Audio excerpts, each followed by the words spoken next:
நம்ம திராவிட மாடல் அரசு செஞ்ச பல்வேறு சீர்திருத்தங்கள் மற்றும் எடுத்த முன்னெடுப்புகளால நம்ம அரசு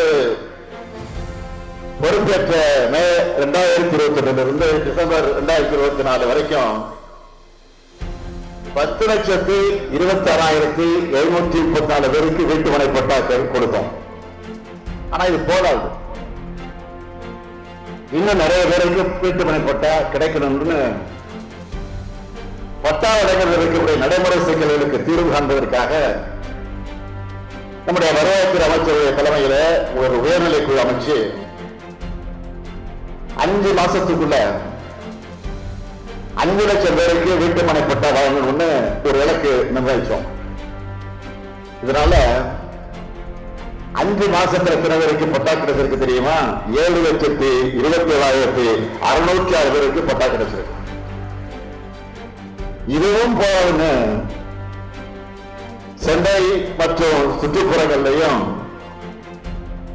பிற நகர்ப்புற பகுதிகளிலையும் ஆட்சேபனையற்ற புறம்போக்கு நிலங்களில் வாழக்கூடிய மக்களுக்கும் பட்டா வழங்கணும்னு அரசாணை போட்டோம்.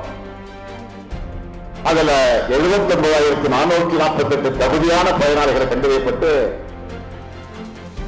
63,619 பேருக்கு பட்டா வழங்க ஒப்புதல் அளிச்சு 20,221 பேருக்கு பட்டா வழங்கி இருக்கிறோம். மீதமுள்ள பட்டாக்களை ஒரு மாசத்துல வழங்க நடவடிக்கை எடுத்துட்டு இருக்கோம்.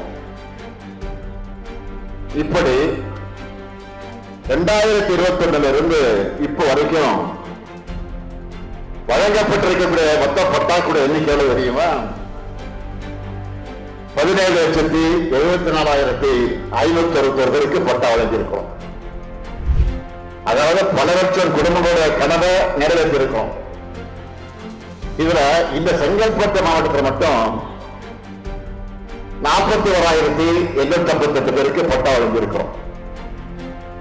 இந்த மகிழ்ச்சியோடு தான் இது ஒரு தொடர்ச்சியா இன்னைக்கு இந்த மாபெரும் விழாவில் 1,672 கோடி 52 லட்சம் ரூபாய் மதிப்பிலான வீட்டுமனை பட்டாக்கள், அதாவது 20,021 பயனாளிகளுக்கு நான் வழங்கி இருக்கிறேன்.